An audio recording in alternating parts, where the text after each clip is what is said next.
came in, so it is plenty high. Right. Yes. I've used that index box or the index box for a lot of things. I think that's why it's so big. I was using it to keep my children out of areas I didn't want them to go into. I just put it in front of them. It worked really well. Yeah, it's a big box. It's huge. It's a giant box. All right. All right. Let's do this. You ready? Oh, Mikey's ready. 5, 4, 3.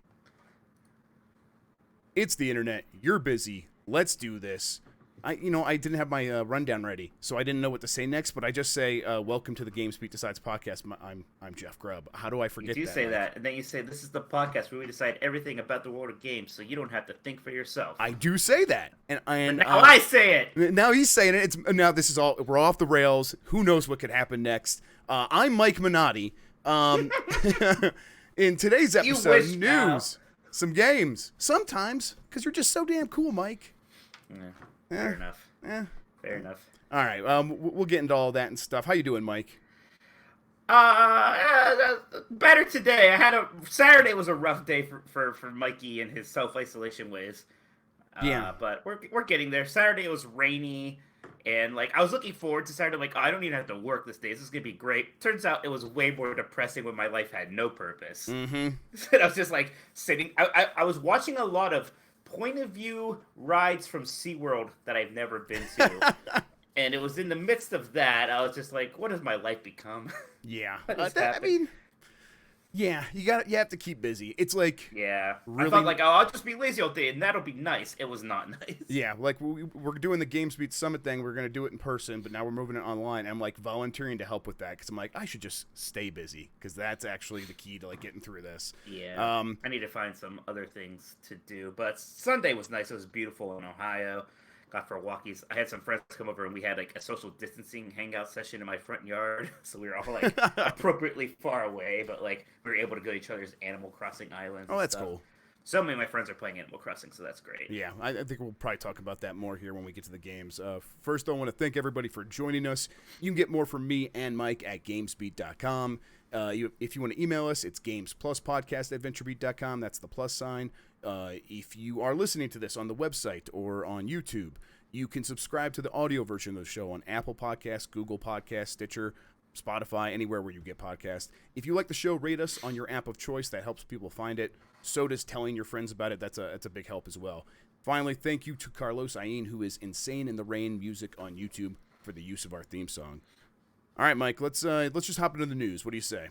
Let's get to I'm so excited about this one. Yeah, so let's do this big story right up front, right? So you tantalized me with this last week, and I got so excited. Go ahead. Yeah, so it was a little bit of I started hearing about it. The Mario's 35th anniversary is this year, and when I was looking into the direct, I started also hearing about one of the reasons that direct ended up being a mini direct is because they're saving a lot of stuff for the next big direct, which was going to be during E3, and it was going to be all about celebrating Mario's 35th anniversary. And then this morning, VideoGameChronicles.com reported basically that's what's happening. There's going to be 3D Mario remasters, Paper Mario, more like the traditional Paper Marios. Then during this direct, they're also going to talk about the Mario movie that we've known about, and they're going to give more details on Super Nintendo World, which of course has a big focus on Mario.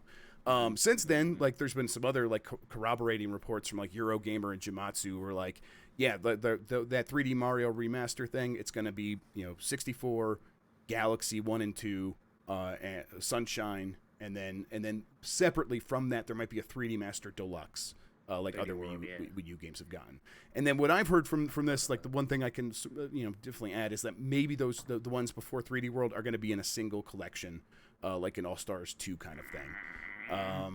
And I mean, let's talk about that because that's pretty exciting. I was telling you said I was telling you about this last week, and I wasn't sure, and you got really excited, and I'm like, oh man, he's getting excited. I'm getting excited. I really hope that turns out to be the case. A lot of energy. So aside from classic Mega Man, 3D Mario is my favorite game series. Those games are so good. So many of those games. I mean, 64, the Galaxy games, honestly, are among my favorite games ever. Even the ones that aren't, Sunshine is still very good. 3D World, same thing. So man, the idea of having a collection with just 64 and the Galaxy games, it's That's so crazy. I would basically stop doing everything else in gaming and just like 100% all of those and have the time of my life. Like then I'm like thinking like, oh, like what is this like? What does this mean? Like how much are they gonna like change some things? Like for the Galaxy games, it's like, oh, they're going to use this opportunity to kind of make it work without so much of Right. like the motion control stuff, which will be neat. In some ways, I'm almost a little worried because like sometimes the motion control stuff was actually neat. Like the whole collecting star bits and shooting them was kind of fun. I mean, I think But they could keep that stuff in there as an option if you have the option. yeah, Like you can take the Joy Cons off, and they can mostly do the job there. You can't exactly point at the screen, but their motion control's so good that you could basically, mimic that. right. So But there's like, something. yeah, but Sunshine, like there's a lot of issues there where it uses analog triggers and stuff. Like you're gonna need to fix that because Nintendo doesn't use analog triggers on its systems anymore. So like make the game work with like a controller interface going forward that you're gonna have, so that this game could just be like supported going forward. Yes, yes. And like Sunshine didn't have great camera controls. Like some people really struggle with like the inverted stuff, and Nintendo could just put in options now and stuff. But I mean, they're probably Right. gonna go further than all that stuff, right? Yeah, I mean, back when they did Mario All Stars in the '90s. I mean, those were remakes of every game. Now, I mean, are these going to be like full blown remakes? I don't think so, but it's going to be more than like a very simple remaster, right? It's going to be more than like the usual deluxe treatment. I guess, right? I think so. I think there's. I mean, the potential is there. I mean, even when you look back at the analog for this, like Zelda, they have, when they remaster those Zelda games, sure they They update the did a graphics and stuff, ton. but they make big edits, like Wind Waker, like the back half of that game that had the extended sailing portions on GameCube.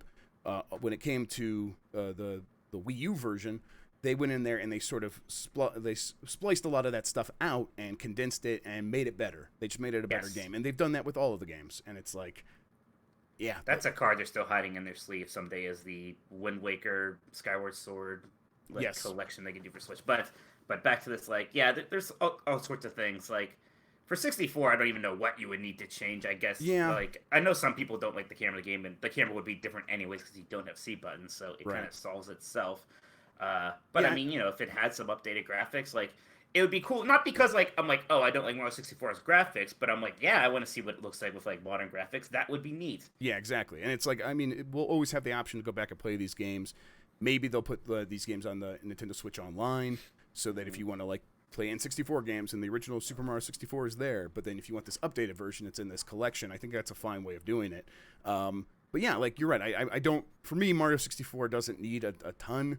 But yeah, like once they put it on that the analog stick, put the camera there, you're pretty much done. But yeah, what can they make it look like? I mean, I hope they don't take this Like time to homogenize and make it all look exactly the same. I hope they give each of these games some character. right, like yeah, I mean, I don't know if there's gonna go in and like start using Odyssey assets or something. Right. I don't think so, but Here, could you yeah, put your it could camera be. down a little bit, just while I'm slouching is the issue, Jeff. Oh, I'm okay. a big sloucher right now. That's Well then, why I well forgot then, that don't I'm being slouch. filmed.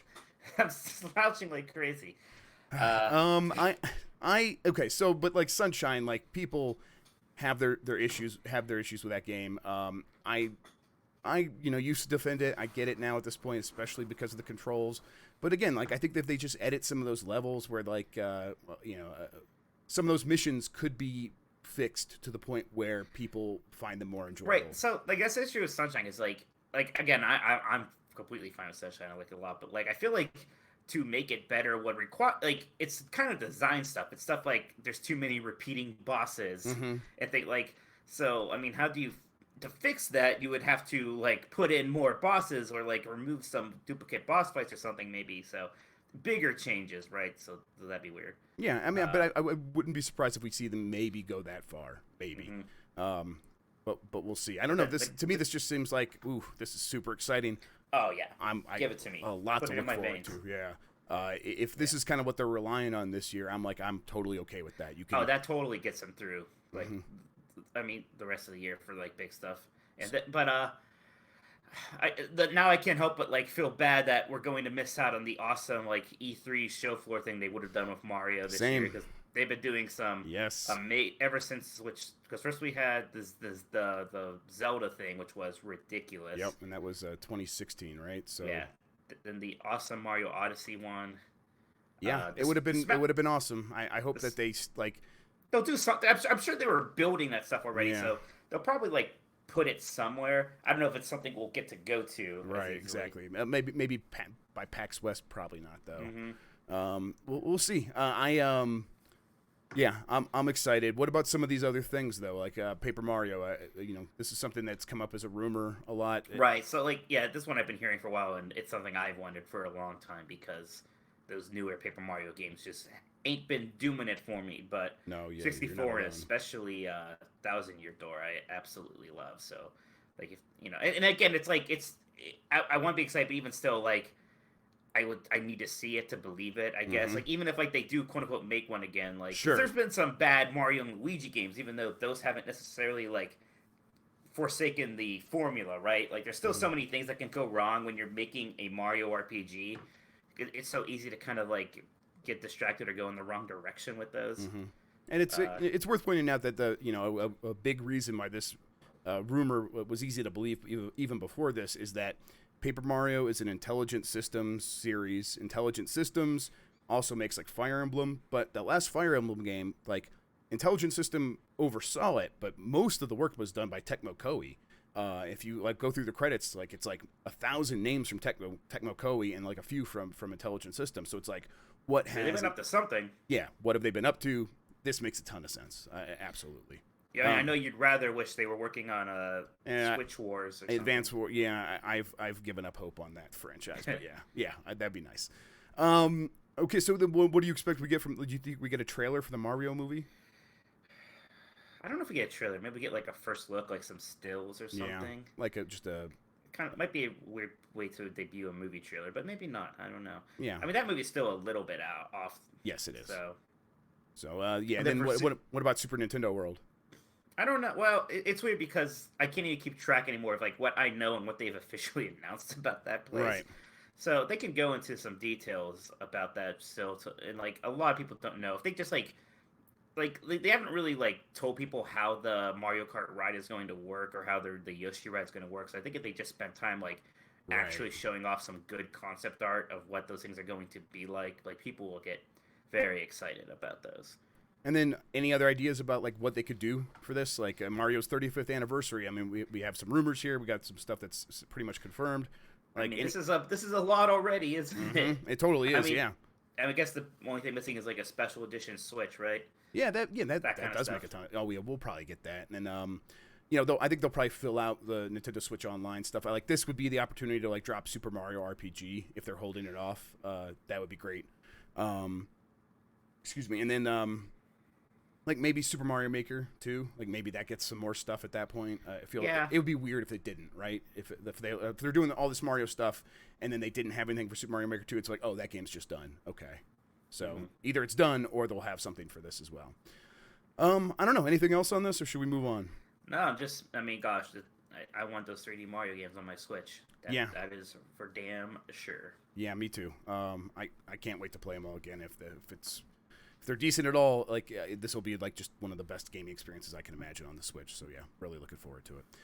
Okay. Then also last week, as we were said on the last episode, the Nintendo Direct was coming, and it came. It was a Nintendo Direct Mini. And how fun was your day that day? Yeah, it was pretty wild. Yeah, the day before was very stressful. I couldn't even work. I didn't get a single thing of work done because I'm like, come on, Nintendo, just announce it. Like I said, it was. It's gonna happen. I know it's gonna happen. And then they just every hour, like on the hour, people be like, it's gonna happen this hour or not. And if it doesn't happen, you're a liar. I'm like, God damn it. Why didn't they announce that it was gonna happen? Because it was a mini, I think. Drop? Yeah, it was a mini, so they didn't want to like get up hopes, right? They don't want to build up excitement for. What didn't really have a lot of huge first-party announcements. Yeah, it was pretty big for a mini. If it had like one beefy and lengthy. If it had one first-party announcement with all of that, it would have just been a Nintendo Direct. Agreed. Yes, but so like the first-party stuff that did happen was smaller. They went over Xenoblade. Was it Xenoblade Chronicles? I can't remember. Yeah, definitive edition. Yeah, so they talked about that. They also talked about like some of their smaller games that they're publishing, Good Job and Clubhouse games, which I'm excited about both those. Good Job I'll talk about in what we've been playing, and then Clubhouse games is one of my favorite DS games. So I'm glad they're bringing that back. But these are like smaller. And then like the other announcement they had was Super Smash Brothers character. The next one's going to be from ARMS. and that's Just from Arms. You don't know who from don't Arms. know It better who. be Twintel. Yeah, I'm pulling for Twintel. A lot of people are thinking it might be like a Koopaline situation where like you can like choose whoever you want from the Arms roster, but I'm thinking that might also be a thing, and that's why they're being coy about who it is. But yeah, and then it was like, so yeah, that was what Nintendo brought, and then there was stuff from partners and stuff, and there was a lot in there. Any highlights for you? The Bravely Default 2 demo coming out, which I played. I can talk about that now or later, or whatever you like. Yeah, let's keep going through the news and then we'll talk about that Panzer later. Dragoon, the remake launched like that day. It was a shadow drop. Yeah, and the Star Wars games coming out. We knew that Jedi Academy is going to happen, but Racer is a pretty neat surprise. Yeah, that was cool, and Jedi Academy also dropped that day too. Like the news broke about that, but we still that's exciting to see.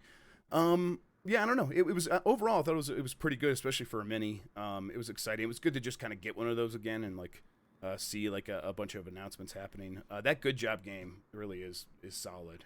I'm like, if they keep doing directs where they drop like one of these kinds of games every time, I'm like, oh, that's gonna be. I have it downloaded. I haven't played it yet because Animal Crossing. Sure, yeah, absolutely. But yeah, I don't know. Any other thoughts from direct?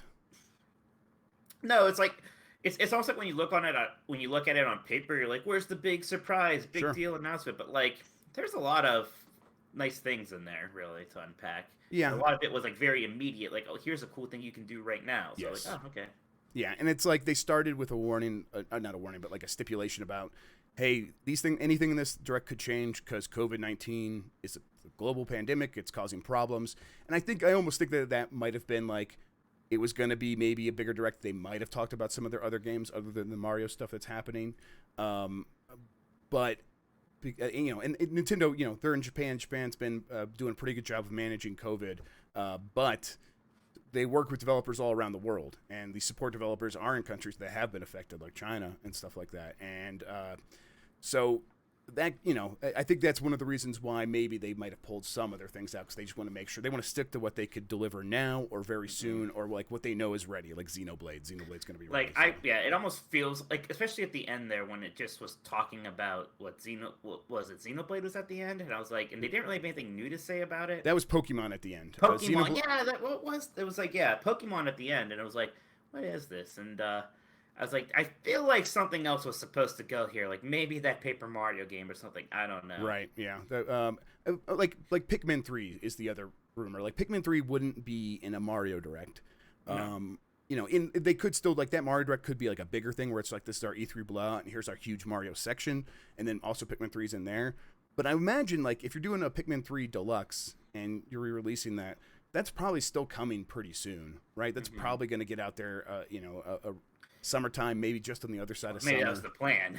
Yeah, and maybe that's the kind of thing where it's like, let's keep that in our pocket for now, and then kind of see what happens, and then once we have a better lay of the land, we can always announce that later. Are you a Pikmin fan? I am. I'm actually a big Pikmin fan.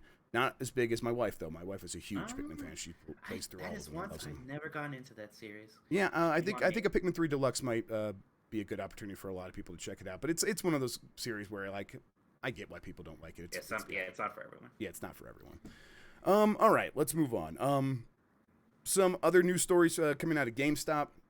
We talked about them last week. They were trying to say they're essential. A bunch of other stuff happened. Well, they reported their annual financial results, and they lost about about $400 million for the year. But in Q4, they managed to squeeze out a $21 million profit. So they're trying to figure stuff out still, but it's the end of a generation, so they're going to be struggling anyhow. And then on top of this, all this COVID stuff is now happening, so their next quarter is probably not going to look real great either. In response to this, GameStop has plans to close 320 of its 5,500 stores this year. So maybe one of the 3 that are in my town. Yeah, exactly. I mean, I get, like, that's always weird. Like, people always talk about, like, oh, it's weird. There's a mattress store, like 3 mattress stores, like across the street from one another. And it turns out, like, if you actually look into it, most of those mattress stores are owned by the same company. And there's reasons for that. But I think GameStop still needs to, like, pare down these stores. And obviously it agrees if it's going to try to survive. Speaking of just kind of dealing with the COVID, people have been rushing out to get, like, entertainment because they're stuck at home. geez, what would be the best entertainment system you could get right now? Probably a Nintendo Switch, right? Yeah, So I'm gonna go out and get absolutely. one, and wish me luck because apparently they're selling out everywhere.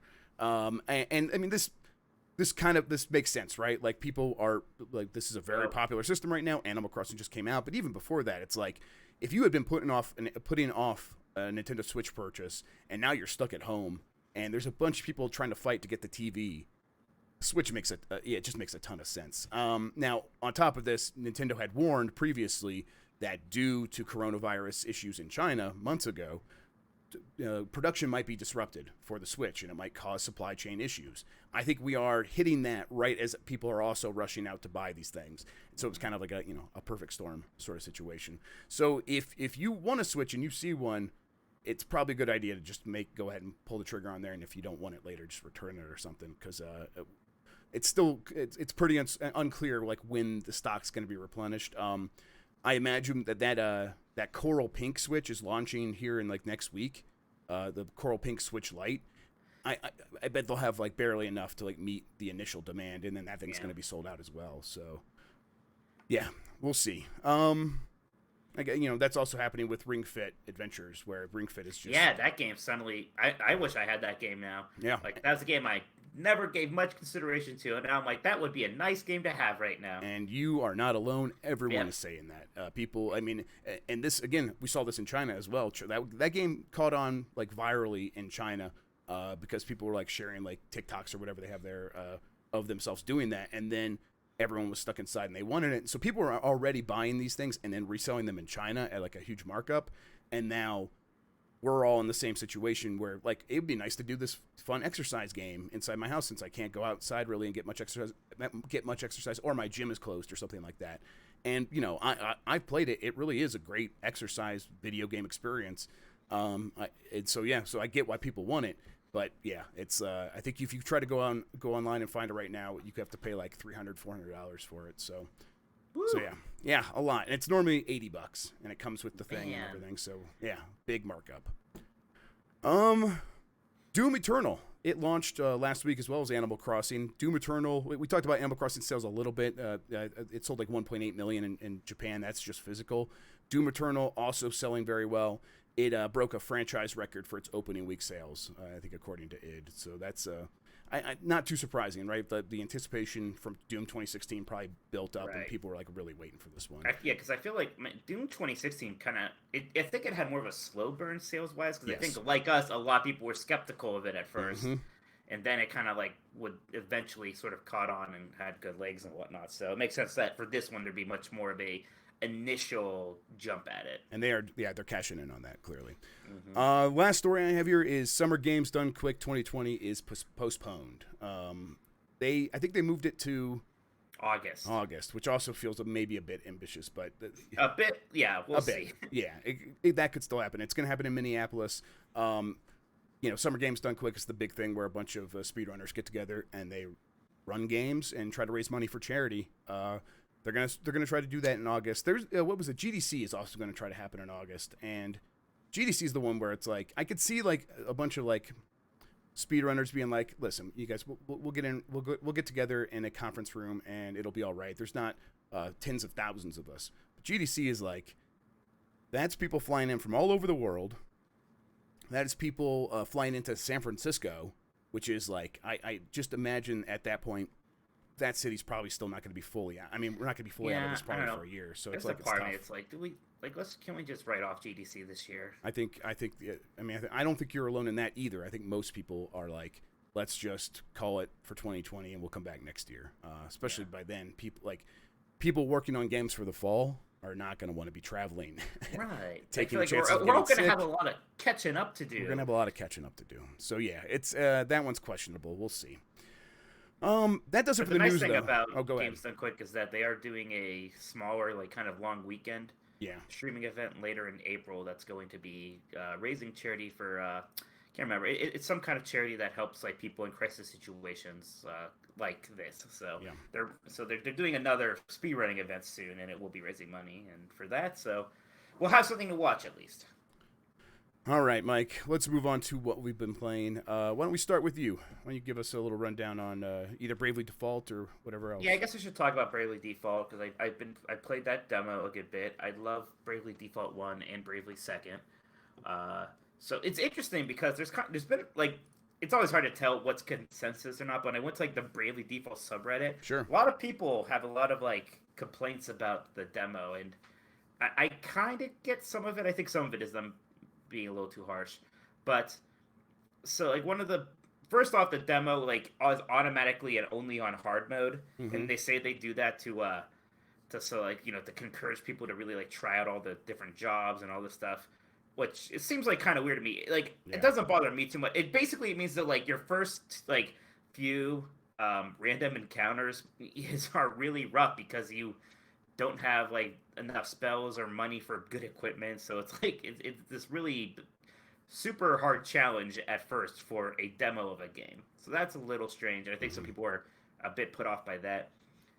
What might seem like a small deal is they changed how the turns work. So Bravely Default used to be at the start of like a turn, like for like the entire everybody, your people, the bad guys. You went through for each character and picked what you wanted them to do, and then the game would kind of formulate the speed, stats, and all that stuff, agility, and figure out who's going in what order. Now it's just when the person's turn is up, then you select for them, Huh. which doesn't seem like that matter, but it's like it's kind of throws off your like. Well, I've already picked what I want each person to do this turn, so I know that this is going to like synchronize with this, and this is going to work with this. So Sure. Yeah, I can see that. it's a little, and I mean, obviously there are RPGs that have done it both ways, but Bravely Default had been doing it the former, and now it's a little weird. The art style too is it's still like that sort of chibi doll like art style, and that never bothered me for a second on 3DS. In fact, I liked it, but now that it's like in high def on the Switch, there's something about it that is sometimes a little bit weird, I guess. How does it compare to Octopath visually? Well, Octopath is just a straight up pixel game, right? This is Yeah. 3D models Okay. and a kind of a chibi style. I mean, did you ever play Bravely Default? It's basically that I style. played the prologue, the demo. Yeah. So it's basically that, but like in like a higher definition, and Okay. like adding like that detail and like rough smoothing out the rough edges is almost kind of like the background art has always been really good, and that still looks great. But there is something about the character models stuff that's like a little off-putting at the moment. Maybe it's something you'll get used to. But I mean, there's still a lot that's great. Like the job system in general is still fantastic. It's basically that Final Fantasy V job system that I love. The music is incredible. Like the towns look great. So I mean, I'm not trying to be down on this, but I hope that they're sincere when they talked about how we're releasing this demo so we can get feedback to fix some things. They've done that with like their last several games, Square Enix, Yeah, right? they Like did it with Octopath and the last, I think, Bravely Default at some point. So yeah, Brave Default yeah. like started it almost, I think. Yeah, and then yeah. So I think they probably will. I think they'll probably take that feedback and try to like revise the game. But I mean, do you think they'll do something like change that battle system back?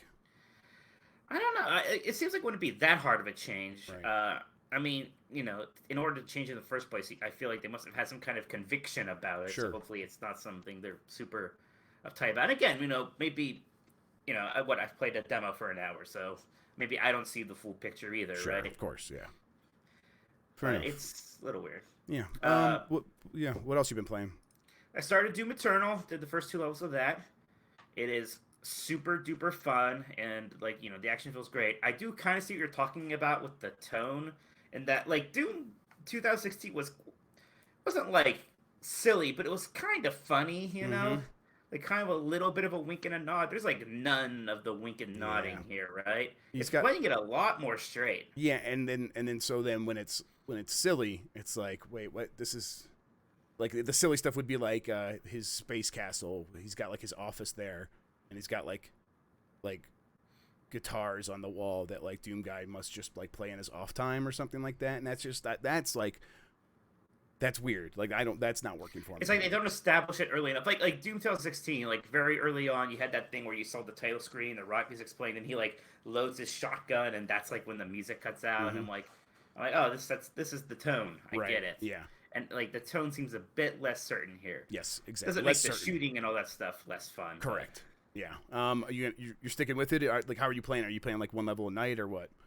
No, I mean I've only had one like longish play session so far where I did 2 levels, so I'll probably jump back into it maybe tonight. And I do kind of see myself doing a level at a time. Because the levels they feel pretty They're long. lengthy. Yeah, from what I've Yeah, played, they're very long. Yeah.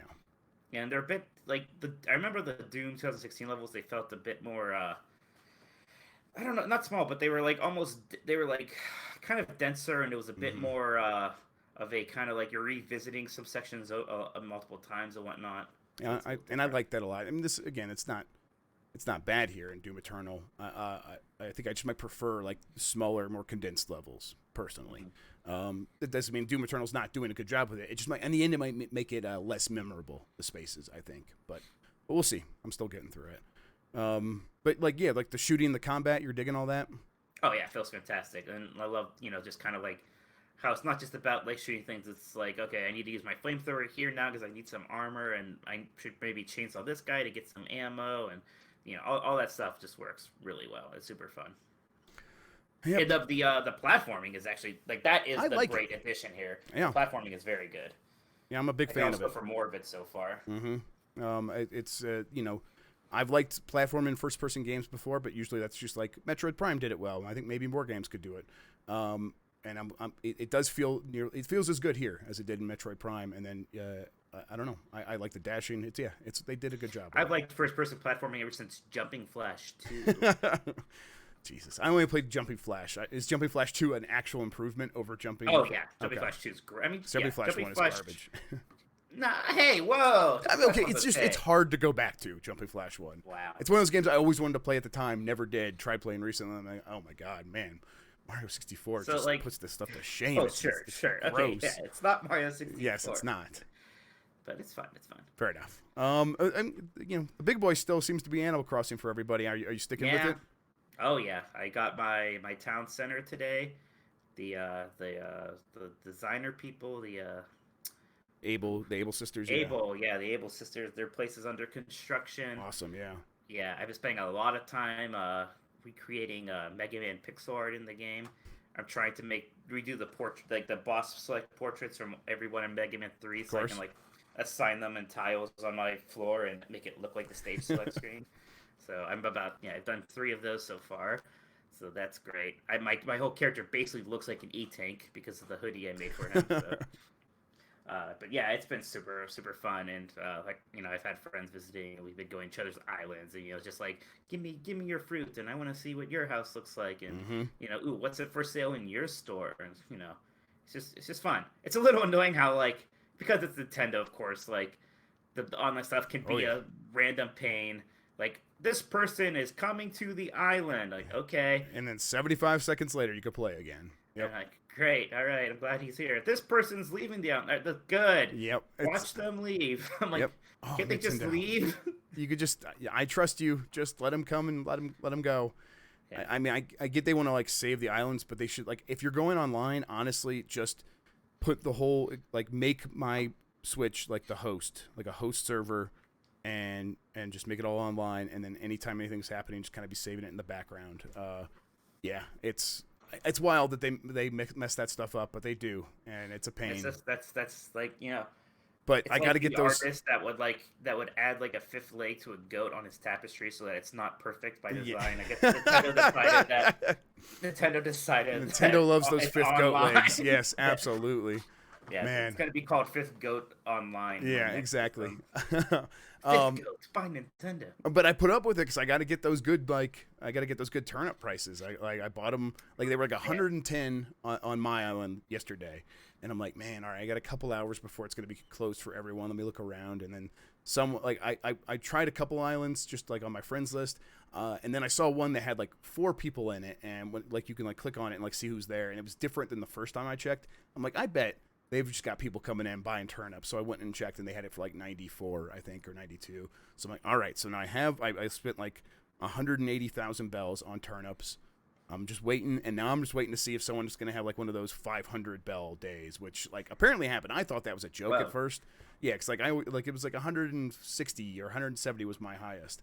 I'm like, that seems reasonable, and then people are like, no, 500. You got to try to get that. And I'm like, okay, if that's what I'm going to try to do this week is like really cash in on that, get a ton of bells, and then like finish all my bridges, finish my do the next upgrade on my house and stuff. I'll tell you what, I did not wake up in time on Sunday to buy these Yes, turnips. that's how I always was on New Leaf. New Leaf, I played a ton, and I bought the turnips maybe once, and then I think they rotted because I forgot to sell them before the week was over. Is it kind of weird for you, like being ahead of other people now that like everyone else is playing? Is it weird for you to like have people to play with? I guess. Also? Yeah, a little bit. But, like it's nice to like still see people like progress and go through that progression. But yeah, it's like weird to like have people over my town, especially in the very early days where like I had like paved roads and stuff like that, and people would come in and be like, "Whoa, are you cheating?" I'm like, "No, I've just had it for a few weeks and stuff like that." But I'm not super far ahead of everyone because I've played now at this point. I've probably played for like 85, 90 hours, and I've been looking at my friends list. There's people that have already played for almost 200 hours, so it's like. Right. They're like on a whole other level than me. I went to one of those islands, and it was like every square inch was just covered in stuff. Like they've really just squeezed the marrow from these bones. So yeah, but I'm still playing it every day. Yesterday was like the first day where I was like, okay, I got the turnips, I took care of that. I'm going to give myself permission to go like play other stuff. I'm actually going to go do that. So it's like I'm at that point now where it's like I feel okay not trying to maximize every single moment. And really overall, I'm not like playing it like that min-max way where some people are like they're lining up their orchards so that every square inch is used by trees so that they get all the fruit they possibly can get. Yeah, I've been like that. I'm like, oh, this is really ugly. Yes, and I did a lot of that on New Leaf, and it made my island feel ugly and cramped, and it just wasn't fun. So I'm just trying to relax and go with the flow. And if there's something I want to do, I'll try to like get as many bells from it as possible. But mostly it's like I like fishing, so I'm gonna go fishing. I'll get bells that way, and that's been great. Right. I mean, that's kind of the thing. Like, I know we can go crazy, but it seems like you can get done what you need to get done by kind of doing what you want to do. I mean, even being able to buy those the bell vouchers with your miles, right? After a while, what else do you need to spend miles on? Right. So. Are you feeling any pressure to catch a string fish before March is over? Well, now I am. What's this? Yeah, so the fishing works in the bugs. Both work like certain fish and certain bugs are available through certain months. And right now, the next fish that's going to go away, really the first fish since people started playing, is the string fish, which is available January through March. And March is over in a couple of days. It's March 30th when we're recording this, March 31st, and then that fish you won't be able to catch again until January. How do I catch it? So it's available. So you have to go up on the second level of your island, like use your ladder, go up there, go to the river, and if you're fishing in that part of the river, on like the cliff top river, you can catch it there. But it's one of the big fish. So if you see one of the little fish, you could just go away. So I'm like, this morning, and fish bait. Yeah. So this morning during our meeting, I was catching a bunch of manila clams so I could craft bait so I can go up there tonight. I think it's after. I think it shows up after 4 p.m. as well. I'm not so sure on that. Okay. There's like apps. I think you have an iPhone. Like there's a really good app for the iOS. What's this called? A stringfish? Yeah, stringfish. Yeah. Like now I'm worried. I know, me too. I wasn't either until I saw Eurogamer article about this. Yeah, Matt Thorson was 4 p.m. to 9 p.m. I know what I'm doing after this. I know exactly. Matt Thorson, the developer of what's the Towerfall, and then what's the other platformer he made? Celeste. Yes. We love? Yes. Yeah. Great game. And he was tweeting this morning like, oh yeah, I had like hundreds of bait that I've been making for hours, and I went out there and I caught it on like my 6th try or whatever. And then I'm like, wait, what is this? And I started looking into it. And then now there's like news stories of people are getting anxious about catching a stringfish like before March ends. And I'm like, well, now I am too. So yeah.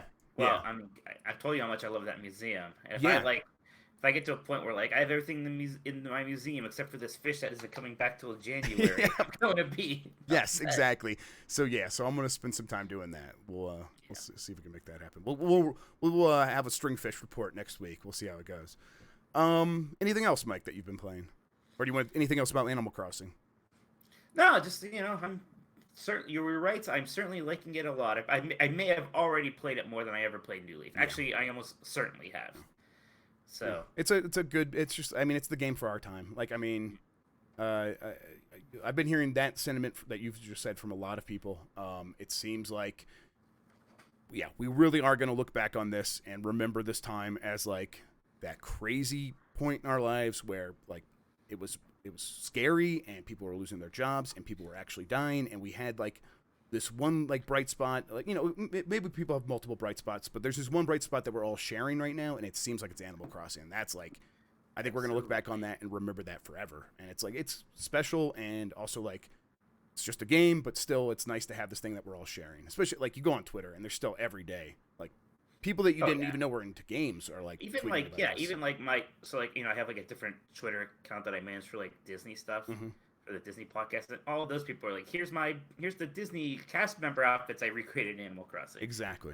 The Steven Universe fandom, which I've been in that Reddit a lot because that show just ended last week. It's a lot of here's the Steven Universe stuff I made in Animal Crossing. So it's like, right, it's almost like it has a bit of like that flavor that Minecraft had at one point, you know, where everybody was like, everyone was playing Minecraft and like doing all that stuff.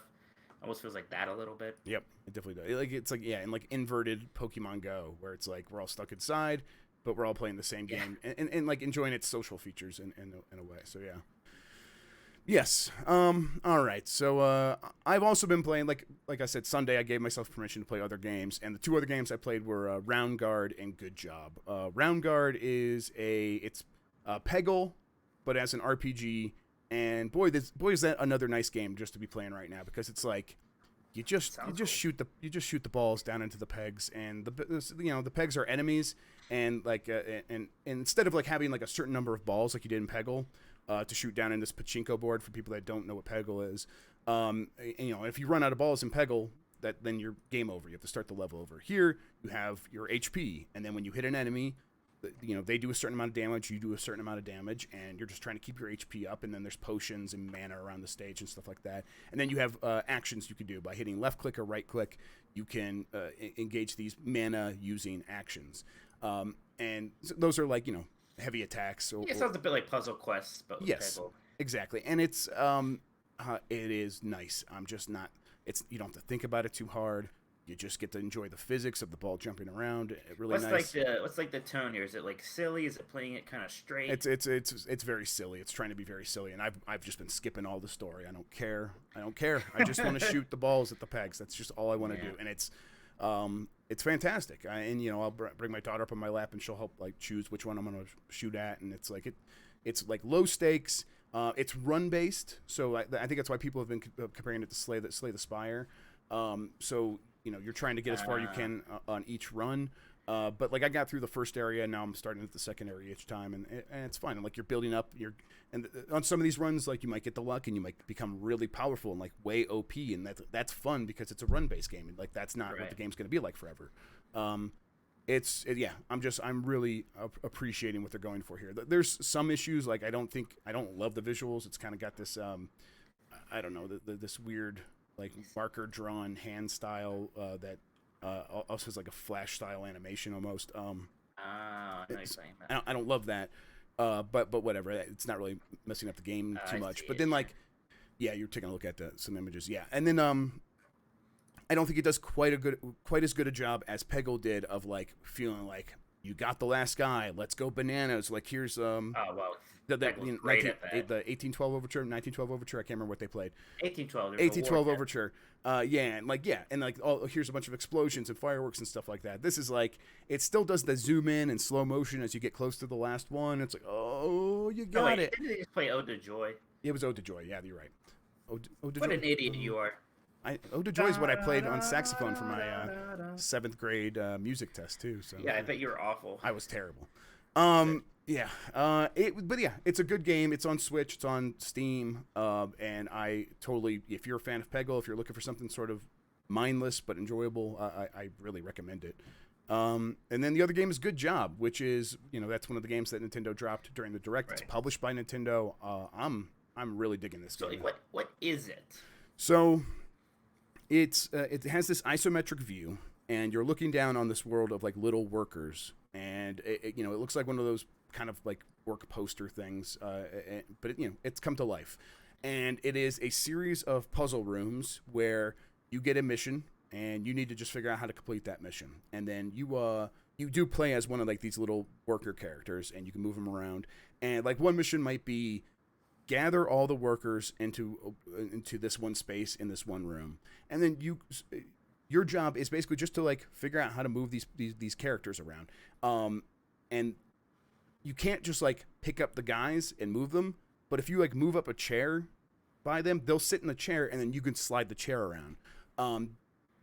They make it complicated by like, oh, some of these doors won't open, or there's something in the way, and then you can like break through the wall if you want by like taking a power cord and plugging in it from here to its plug, and then putting something in the power cord line, pulling it back, and then letting it go, and it flies into the wall and makes a big hole. But all the destruction you do lowers your score, so you want to like balance out. Like, okay, am I going to have a good time here and high damage, and that'll balance out my score in a good way, maybe?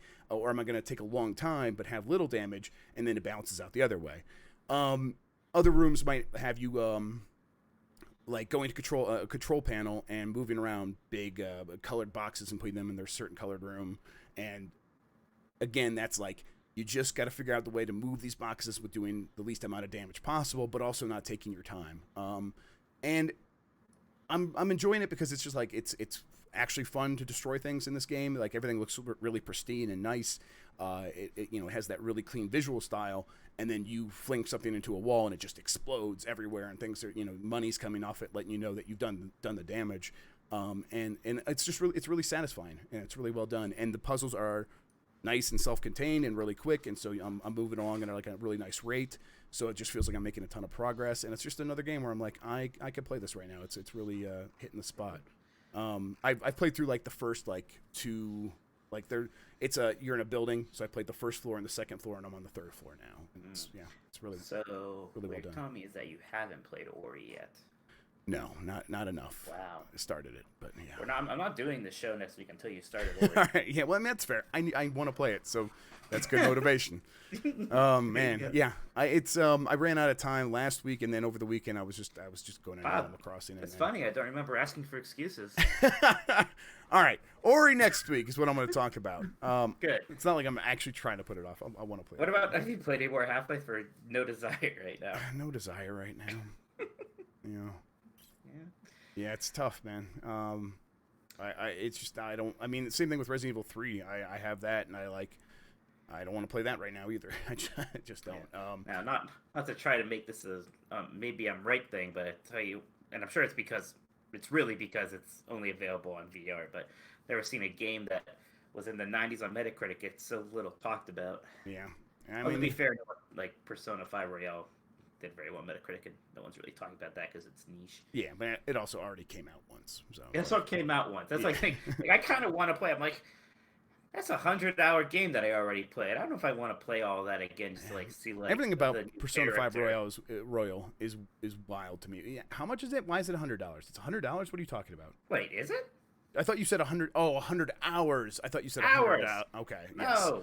This is okay, 100 hours. Nintendo when RPGs cost more for some reason. I know, yeah. Well, I was confused. Storage, I'm like, is it like some sort of special edition that they're selling, and that's it? Yeah. Well, so like before, it always they did this for all the other Persona games, but it always kind of made a little more sense because they were also on a new system. So like the Persona 4 bonus, like extra game was on the Vita. So it's like, oh, that's neat. Right. I'll try that. But again, would have made sense if it came to Switch. Yes, that would make a lot more sense if it came to Switch, of course. Or anything else, honestly, any other platform at this point. I mean, if it's not going to come to Switch, anything like PC at this point. Get it on Steam. What the hell? Yeah. All right. But there must be some kind of a deal. Yep, there must be. All right. Anything else happening this week that we should talk about? No. There's a game that I'm hoping to get a review code for pretty soon here. I think anybody can figure out what it is. Yep, the next big one, and we'll talk about that when we can.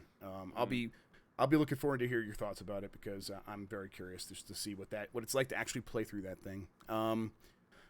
Yeah, and then we'll just kind of keep an eye out for any other news happening. We'll come back next week to tell you guys all about it. Until then, Mike, why don't you tell people where they could find you on the internet? You can find me on the internet on Twitter as Tolkoto, TOLKOTO. And I'm Jeff Grubb on Twitter, and on Twitch it's YouTube, or on Twitch it's twitch.tv/JeffGrubb. YouTube, it's youtube.com/JeffreyGrubb. Let's get out of here. What was our sign off? Was it? It's die for the economy. Yeah. Die for the. Well, That's one thing. At least like that seems to have slowed down a bit. A little Everybody, bit. all these answers are like, oh, I guess we can't just like pretend like this doesn't matter. Yeah. I guess we have to actually keep staying inside. Weren't you guys the same people saying all lives matter? Oh yeah, Yeah. you're right. Yeah, we meant that. Yep, for real. I wonder where that sudden burst of enthusiasm, or of positive, I don't even know what to call it, but like there's like those 5 days where they're all of a sudden like we have to go back to work even if people die. Yep. And I'm like, whoa, what the hell? Jeez. All right then. Jeez, All I right, thought this was getting to me. Don't die for the economy. But you know, if you're hurting out there, Unless it's for your island, you know, bells are important. yes, there you go. Die for Tom Nook. There we go. All right, we're out of here, Hi for everybody. Tom Nook. Goodbye, everybody. We love you very much. Bye. We'll catch you next week. I love nothing.